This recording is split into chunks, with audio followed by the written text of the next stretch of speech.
Senhor, coração palpita, a gente fica numa felicidade enorme por saber que tem mais uma filha aqui, mais uma pessoa que o Senhor nos deu de presente para a família Emanuel, para participar dessa família. Obrigado pela vida da Vanessa. Enche a vida dela do teu Santo Espírito, para que ela continue sendo sal e luz por onde ela passar, que ela seja uma missionária, continue sendo a missionária do Senhor. Nós entregamos as nossas vidas em tuas mãos nesse instante, pedindo a bênção especial sobre o nosso pregador de hoje, o Douglas. É um menino seu, é uma bênção, tem falado sempre, é iluminado por ti, e que nessa tarde ele volte a falar outra vez aos nossos corações a tua palavra iluminado por ti, Espírito Santo. E que nós, ouvintes, sejamos bem-aventurados a ouvir e a praticar. Não possa encerrar essa oração sem pedir as bênçãos sobre Dalvanice e todas as outras pessoas pelas quais nós temos orado aqui. A Cida, todas elas. Tome nas tuas mãos essas meninas, esses meninos que nós temos orado. Em especial, nosso pastor João. Nós estamos esperando um milagre, Senhor.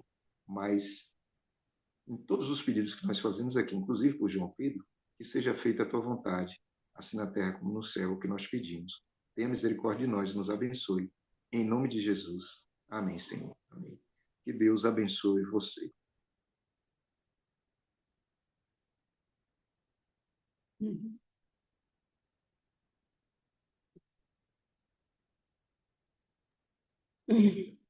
Douglas, é contigo, amigo.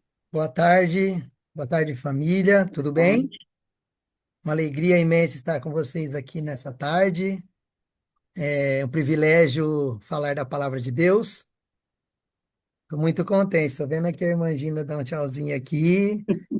Não tem muita habilidade assim ainda com coisas de computador. Para mim ainda não aparece todos. Eu não consigo fazer aparecer todos, mas vejo alguns nomezinhos aqui, tá bom? Não quero mencionar para não pecar com alguns. Uma alegria estar com vocês. Sempre fico feliz de poder partilhar da palavra de Deus. Gostaria já que vocês abrissem a Bíblia aí em Gênesis 19. Nós vamos meditar aqui em alguns, vamos dizer assim, alguns textos bíblicos, mas o ponto principal aqui, o ponto alto onde vamos extrair a lição aqui desta tarde, encontra-se em Gênesis 19, é uma história bem conhecida, tá bom? Nós vamos ler Gênesis 19, 12. Enquanto você abre, você vai procurando aí na sua Bíblia, abrindo em Gênesis, eu quero falar algo para vocês sobre oração. Nossa, oração é algo que quero fazer algumas reflexões. Hoje vamos fazer várias reflexões, tá bom? E a gente vai montando esse quebra-cabeça, vamos construindo uma ideia, e lá no finalzinho você vai entender cada coisa. Eu sou uma pessoa que crê muito nas orações. Creio muito nos milagres de Deus, oro pelos milagres de Deus. E a distância que se existe entre você e entre mim e o milagre, sabe que distância que é? É a mesma distância entre o meu joelho e o chão. A distância entre você e seu milagre é a mesma distância entre o seu joelho e o chão. Sabia disso?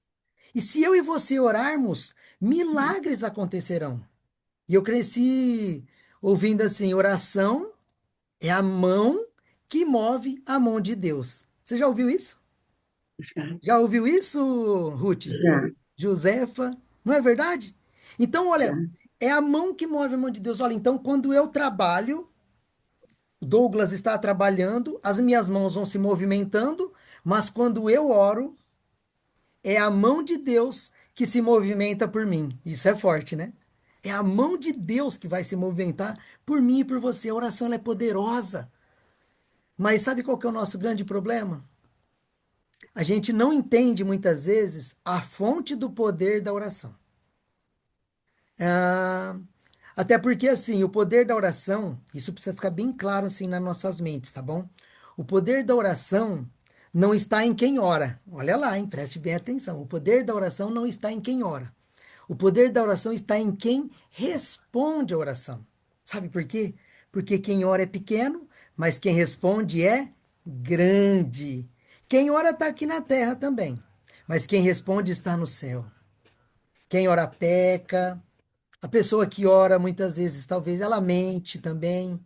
Quem ora falha, quem ora às vezes se esquece das coisas, pede, faz algumas promessas, Senhor, se o Senhor fizer isso e cumprir isso na minha vida, eu vou fazer, depois se esquece. Mas quem responde não. Quem responde é santo, santo e santo. E se a igreja ela entendesse o poder da oração, olha, quando eu digo igreja, não estou dizendo instituição, tá bom? Digo irmãos, congregação. Nós somos a igreja, né? E se nós, a igreja, nós entendêssemos o poder da oração, nós oraríamos mais e brigaríamos menos.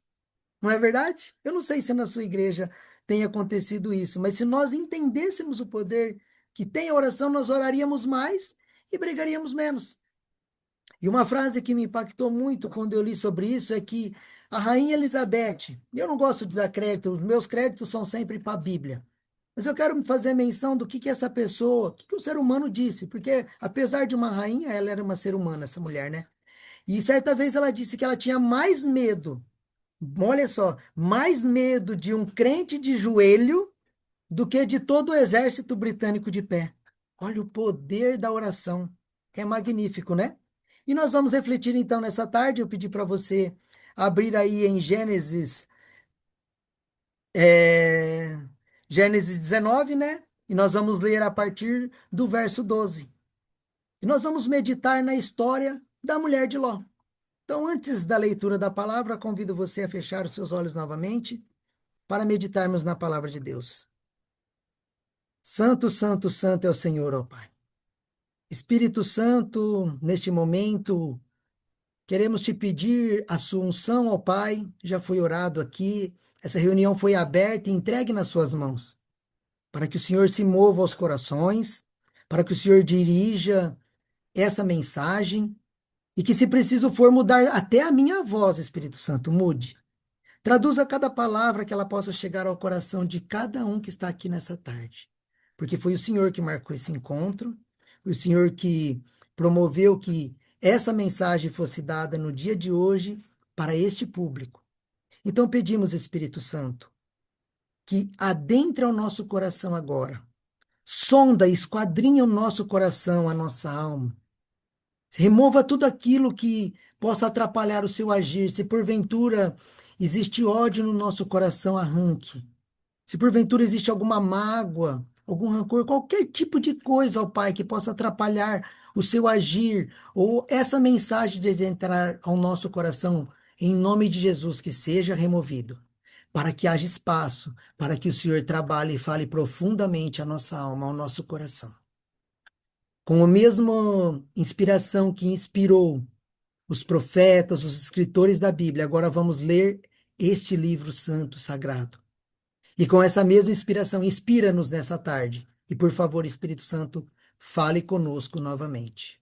Entregamos nas suas mãos e essa oração fazemos em nome de Jesus. Amém.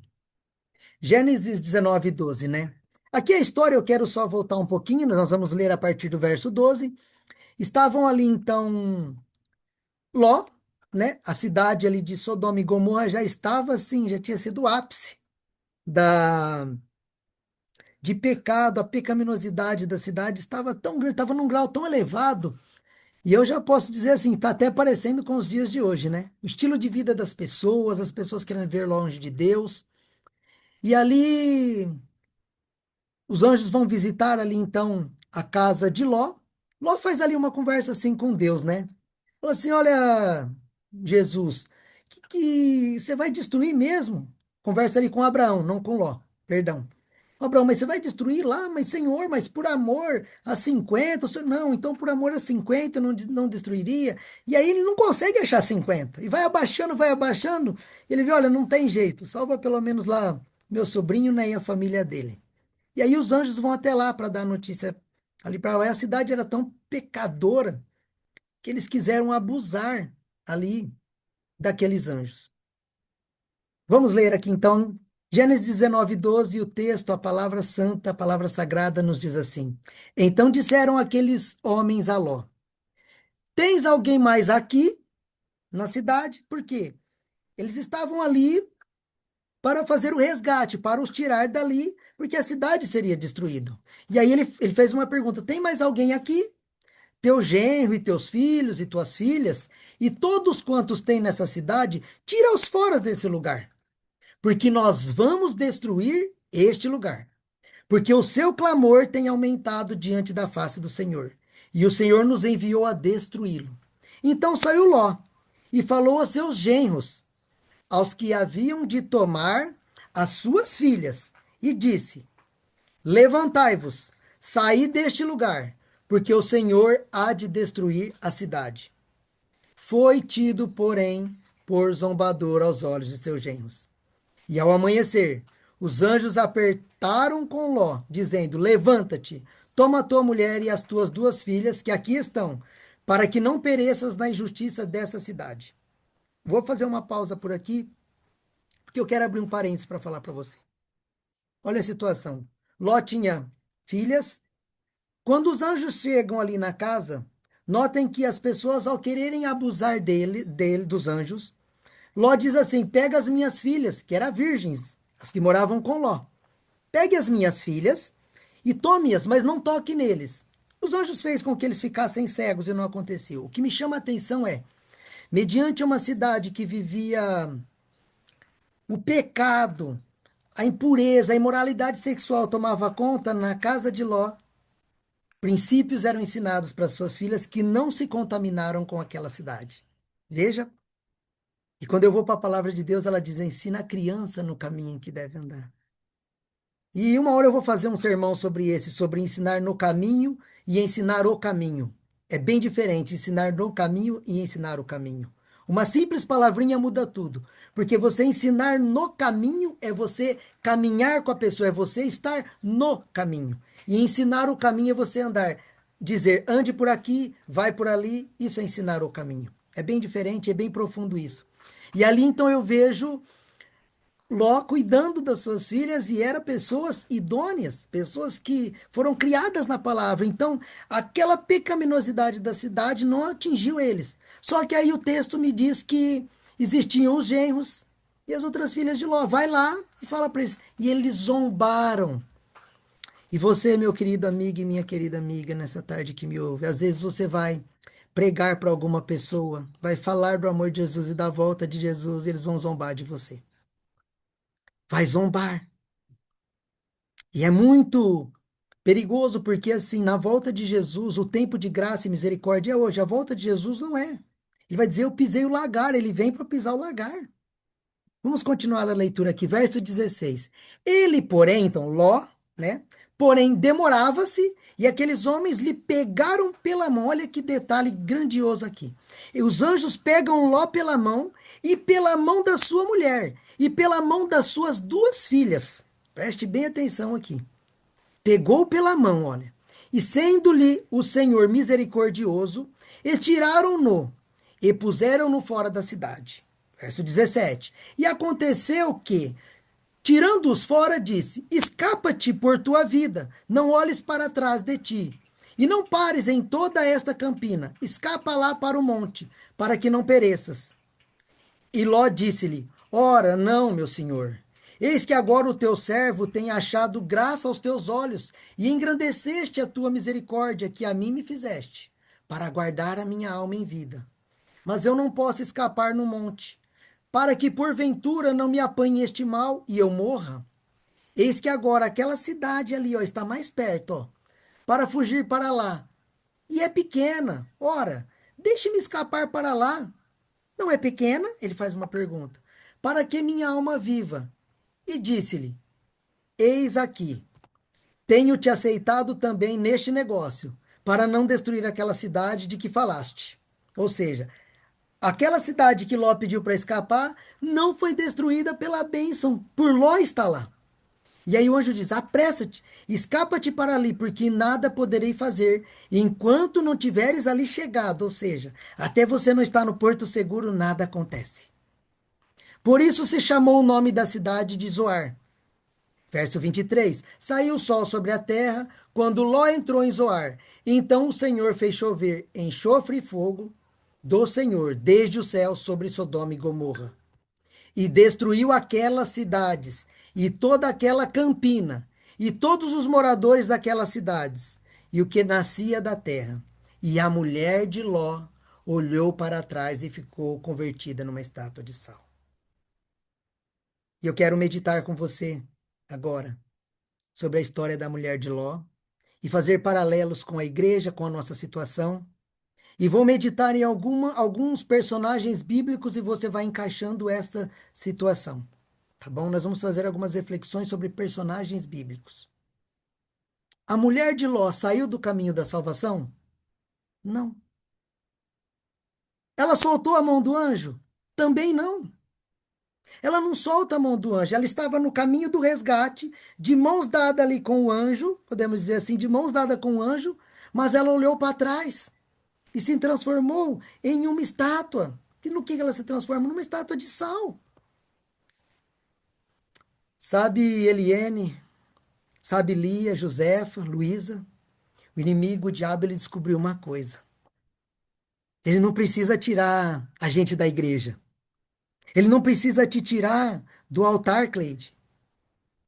Ele não precisa tomar a sua credencial de nada. Sabe por quê? Porque tem gente que vai ficar congregando. Tem gente que Jesus vai voltar e na hora do culto, e o susto dele vai ser grande porque ele está dentro da igreja. Tem gente no caminho da salvação, de mão dada com o anjo, mas que o seu olhar, olha, presta bem, o seu olhar já não está mais na eternidade. Tem gente no caminho da salvação, tem gente na igreja, está de mão dada com o anjo, está na igreja, mas o olhar já não está mais na eternidade, muito menos em Cristo. Você está pensando que o inimigo quer tirar da igreja? Não. Ele não quer tirar você da igreja, meu irmão, minha irmã. Ele não quer. Ele quer te transformar dentro de em uma estátua, dentro da igreja. Ele quer te transformar num sal insípido. Ele quer te transformar você numa pessoa que não produz. Ele quer nos transformar em uma pessoa que não é ativa, que não é produtiva, que não é fervorosa. Sabe no que ele quer te transformar? Num crente inerte, em coma, apagado, morno, parado, religioso. E você pergunta, mas precisa sair da igreja? Não. Porque tem gente dentro da igreja que virou estátua.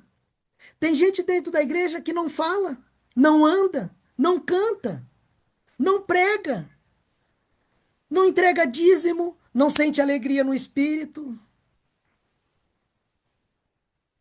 Mas ainda é tempo, escute isso. Deus é misericordioso, há misericórdia. Jesus ainda não voltou. Para a mulher de Ló não teve mais jeito. Agora, se você quiser, se nós quisermos, o Espírito te devolve o movimento. É só para você virar o rosto e olhar para frente. O que você tem olhado na igreja? O que você tem olhado nos cultos? Para o homem? Para os escândalos que a igreja produz, os homens produzem? Jesus está dizendo: olha, olhai para Cristo, olha para Jesus, olha para o alvo. Vocês estão num caminho indo para as Canaã celestial, você precisa olhar para o alvo. Você precisa olhar para onde você está indo. Ponha firme os seus olhos em Deus, não olhe para trás. Sabe por quê? Sodoma e Gomorra nunca mais. Aonde estão os seus olhos? No que você está fixando? É na eternidade? Então olhe para ela. Olhe para a eternidade. E me faz lembrar sobre a questão de adoração. Sabe qual foi o pecado da igreja de Tiatira? E aqui eu quero fazer um link com Isaac. O pecado da igreja de Tiatira, o texto diz assim: Jesus disse: eu tenho contra ti, que toleras que Jezabel, mulher que a si mesma se diz profetiza, ensina e enganam os meus servos para que se prostituam. E eis que porei numa cama os que adulteram com ela. Então Jesus está dizendo: eu vou colocar vocês numa cama porque Jesus. E por que Jesus ele fala de cama, né? Você já parou para pensar nisso?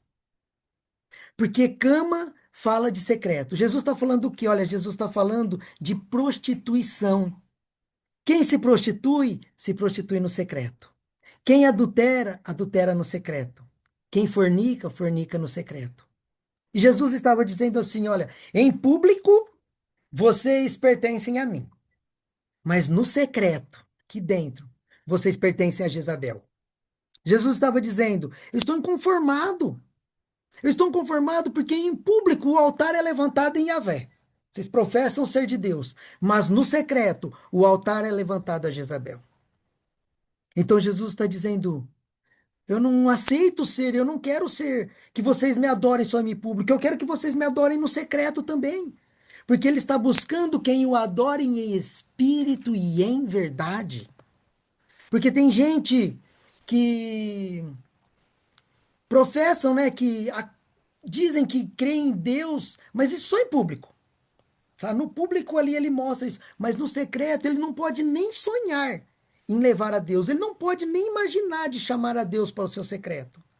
Porque se Deus entrar no secreto dele, muitos altares terão que cair. Este era o pecado da igreja de Tiatira. Eles cultuavam Jezabel em secreto. E escute algo: Deus não aceita te ter somente em público. Deus não aceita te ter somente em público. Deus também quer te ter no secreto. As nossas maiores comunhões com Deus é no secreto. As maiores comunhões com Deus é no secreto. E eu tenho, pois, contra ti que toleras que Jezabel, mulher que se diz profetiza, ensina meus servos e os leva, e usa a prostituição e ao adultério.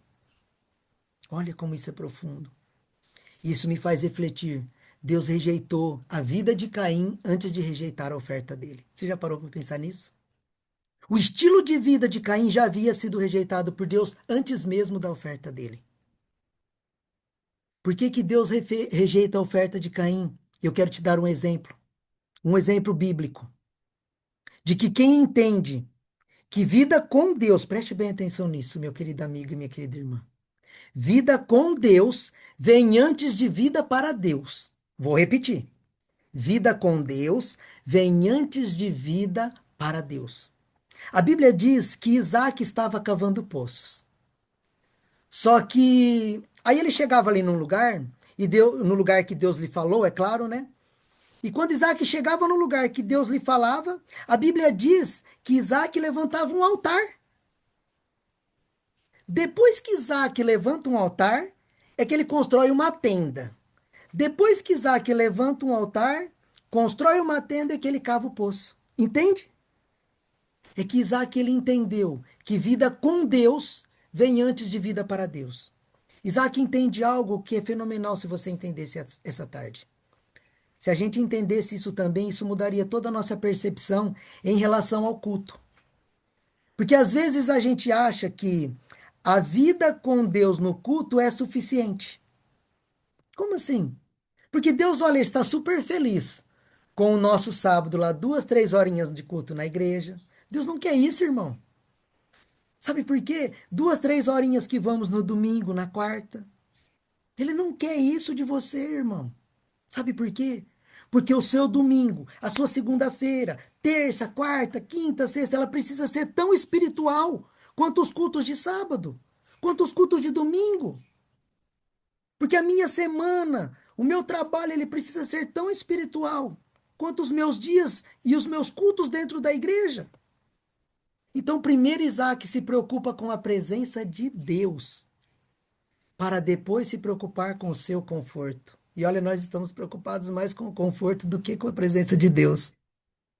E depois de fazer tudo isso, é que ele cavava poços, porque ele entende um segredo. Os poços não podem passar na frente do altar. A adoração em primeiro. As dádivas, elas não podem passar na frente do doador. Cavar poços sem a presença de Deus é apenas abrir buraco no chão. Não adianta você ter o melhor se você não tem Deus. Você não vai chegar a lugar nenhum sem Deus. Isso tudo me reflete a sentimentos, e eu quero fazer agora a reflexão sobre os nossos sentimentos e também sobre primogenitura. A Bíblia chama a nossa mente de coração. Toda vez que você ouvir a palavra coração na Bíblia, é aquilo, é mente, é reflexão. A Bíblia chama a nossa mente de coração. Salomão disse, olha, sobre tudo que se deve guardar, guarde o quê? Guarde o seu coração. Em outras palavras, o que que Salomão estava dizendo aqui? Olha, ele está dizendo assim, olha, se for para escolher alguma coisa aí que você guardar na sua vida, na Alva, Lourdes, Val Barbosa, se for para você escolher alguma coisinha para guardar, não guarde dinheiro, tá bom? Não guarde amigos também. Guarde a sua mente, guarde o seu coração. Sabe por quê? Porque enquanto a sua mente ela estiver blindada, o diabo não te toca. Enquanto a sua mente estiver blindada, o diabo não te toca. O dinheiro não te domina e o pecado não te destrói. Enquanto a sua mente estiver blindada, o diabo não te toca. O dinheiro não te domina e o pecado não te destrói. Foi por isso que Paulo disse que nós devemos usar o que? O capacete da salvação para proteger. Porque enquanto eu e você não permitirmos que o diabo toque na nossa mente, ninguém vai roubar a sua coroa e nem a minha. Amém? Posso ouvir um amém de vocês? Enquanto a gente não permitir que o diabo nos toque na nossa mente. Por isso nós precisamos cuidar das entradas da alma, isso é um outro sermão. E o problema dessa geração que nós vivemos, o problema dessa geração é que é uma geração desequilibrada emocionalmente. E é profundo o que eu vou falar. Cuidado com as entradas da alma. Cuidado com o que você vê, com o que você ouve, com o que você come, porque as pessoas elas são dominadas por suas emoções. E o maior problema de toda a humanidade ao tomar uma decisão guiado pela emoção é que o coração do homem é enganoso. Vê? O maior problema de nós tomarmos decisões guiados pelas nossas emoções, pelos nossos sentimentos, é que o nosso coração é enganoso. Ou você domina os seus sentimentos, ou os seus sentimentos vão dominar você. E a Bíblia diz que o coração do homem é enganoso. E sabe qual é o problema de algumas pessoas? É que elas tomam decisões pautadas em seus sentimentos. É o que elas estão sentindo que elas vão decidir que ela vai fazer. Elas decidem o que fazer através do que elas estão sentindo. E isso é muito perigoso. Vou fazer você lembrar da história de Esaú. Teve um dia que Esaú, não vou contar a história total, mas Esaú voltou, né? E ele estava cansado. E Esaú estava cansado e com fome. Preste bem atenção, cansado e com fome. E por causa do que ele estava sentindo, sentimento, porque ele sentia cansaço e fome, ele vende a sua primogenitura. E sabe qual que é o problema? Tem muita gente abrindo mão da primogenitura por causa de um sentimento. Isso é perigosíssimo. E às vezes você pode perguntar, meu amigo e minha amiga que nos visita essa tarde, o que é primogenitura? A primogenitura, ela era o direito mais importante que o pai liberava para o filho. E sabe o que que é isso? Tem gente abrindo mão daquilo que o pai entregou por causa de um sentimento momentâneo. Você é o primogênito de Deus. Você está abrindo mão da sua primogenitura por causa de um sentimento momentâneo? Tem gente abrindo mão de chamado por causa de um sentimento. Gente abrindo mão de família por causa de um sentimento. Tem gente abrindo mão de intimidade com Deus por causa de um sentimento. E a palavra que eu tenho para você essa tarde é: controle os seus sentimentos, senão os seus sentimentos vão controlar você. Não permita que o inimigo toque na sua mente. Não permita. Lembre-se de que o nosso coração é enganoso. Paulo diz que nós devemos usar o capacete da salvação. Porque enquanto a gente não deixar o inimigo tocar na nossa mente, quando o diabo não toca a nossa mente, ninguém rouba a sua coroa. O nosso olhar está nas coisas celestes. E se você tem andado, se você tem estado numa igreja ou na vida espiritual e o inimigo te fez de você uma estátua, você já não anda, você não prega, você não fala do amor de Cristo, você está inerte em coma. Ainda há solução para você. Nessa tarde eu quero orar para você e você vai dizer assim: Espírito, eu quero olhar para frente, eu quero ter alegria no espírito, me mova, porque ele vai mover a engrenagem dentro de você para você começar a trabalhar. Mas também existe talvez algum outro grupo de pessoas que tem se prostituído. Mas eu não estou dizendo em prostituição física de corpos, não. Que às vezes no sábado de manhã vão no culto e adoram a Deus, mas à noite estão nas coisas mundanas, adorando as coisas do mundo. Ainda há tempo para você. Ainda há tempo. Vire os seus olhos para frente, o Espírito vai mover você para você olhar para isso. Você precisa adorar a Deus no secreto. É no secreto que nós temos a maior intimidade. E para você não venda o seu direito de primogenitura por causa de sentimentos. Cuide das entradas da alma. Ninguém vai tocar na sua coroa. O dinheiro não vai te dominar, sabe? Meu querido amigo e minha querida amiga. Quando nós guardamos a nossa mente, quando nós colocamos esse capacete e vivemos em Cristo, a gente, ele não toca. Ele não vai mexer, sabe? Eu tô vendo aqui uma pergunta da irmã. A irmã disse que o inimigo ele não tem, irmã, poder de adivinhar o que nós pensamos. Isso ele não tem poder. Mas através daquilo que nós olhamos e através daquilo que nós falamos, ele conhece o que é o nosso pensamento. Entende? Ele não sabe o que nós estamos pensando. Por isso, quando você entra no secreto e ora em pensamento a Deus, ele não sabe.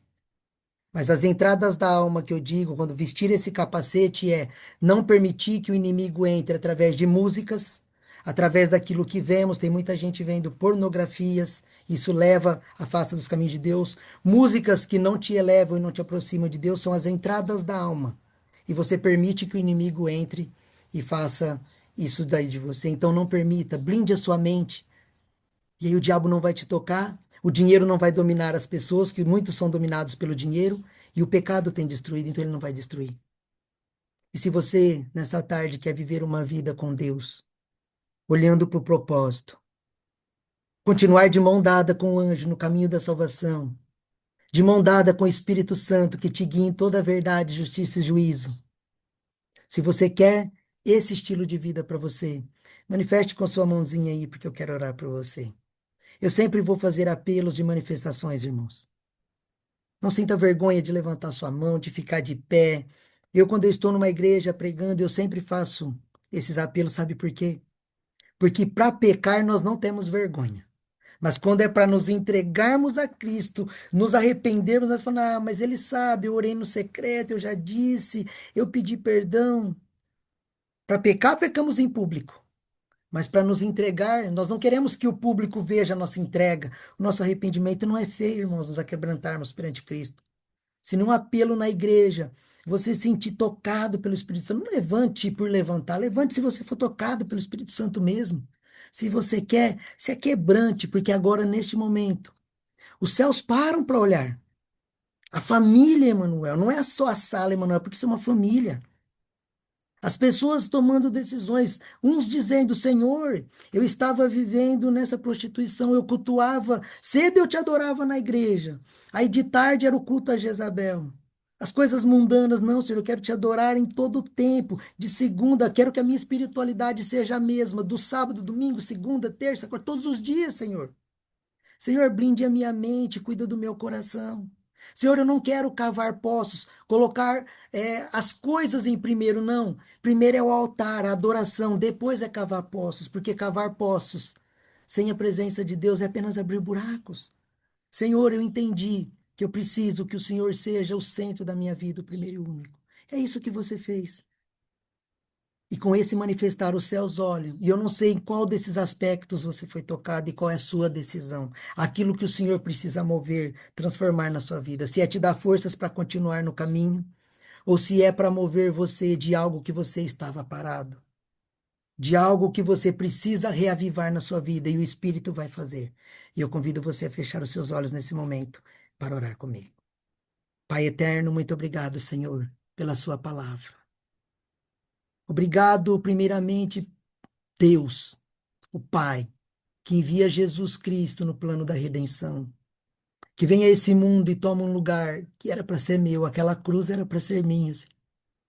E aí o Senhor Jesus vem e paga o preço. E aí o Senhor Jesus diz: Tetelestai, está feito, está consumado. Digam, fiquem juntos, fiquem unidos aqui, porque eu voltarei. E aí, quando Jesus está subindo, nós vemos ali os discípulos olhando, eles falam, varões galileus, por que estão olhando para cima? Esse Jesus que vocês estão vendo subir, ele vai voltar. Do mesmo jeito que vocês estão vendo ele em cima, ele vai voltar e vocês verão ele nas nuvens. Olha para frente agora, vamos pregar o evangelho. Eles precisavam estar unânimes em oração para entender o evangelho. Por isso que eu disse no começo que a oração, ela move, a oração é poderosa. Se nós orarmos mais, nós brigaríamos menos. Se os discípulos não estivessem unidos em oração, a igreja já começaria errada, porque ia haver discórdia. Ia dizer, por que que Pedro prega e eu sou o tradutor? Por que não eu o pregador principal? Entende? E o Senhor nos ensina com isso, ó Pai, nós precisamos ser humildes. Obrigado, Senhor, por nos ensinar, por falar conosco. Pai, se porventura nós temos adorado Jezabel no secreto, eu não sei qual é a Jezabel que está no secreto. Por favor, remova, nós queremos que o Senhor entre no nosso secreto. E que caiam todos os altares, que somente o altar de Cristo seja exaltado na nossa vida. Que a nossa vida de adoração seja a mesma do sábado, do domingo, de segunda, de todos os dias, Senhor. Por favor, ó Pai. E que nunca venhamos colocar as bênçãos, as dádivas na frente do doador. Que o Senhor seja sempre o primeiro e o único na nossa vida. Blinde, Senhor, a nossa mente, o nosso coração, ó Pai. Ajude-nos a cuidar das entradas da alma, para que o inimigo não roube a nossa coroa, o pecado não domine a gente, para que nada nos aconteça, Senhor. Nós precisamos de Ti, Espírito Santo.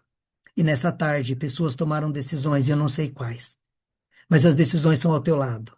Ou para pedir força para continuar firme no caminho, ou para pedir ajuda de Ti, Espírito Santo, em alguma área da vida que precisa. Confiantes no seu poder, no poderoso nome de Jesus que nós fazemos essa oração. É no teu nome, Jesus. E eu creio que já ouviu, porque o Espírito Santo levou até seu trono de graça essa oração, como gemidos inexprimíveis porque não sabemos orar. E nós já vamos agradecer porque o Senhor já deu ordem aos seus anjos para descer e lutar ao nosso favor. Nós oramos em nome do Pai, do Filho e do Espírito Santo, e toda a sala diga amém, amém e amém.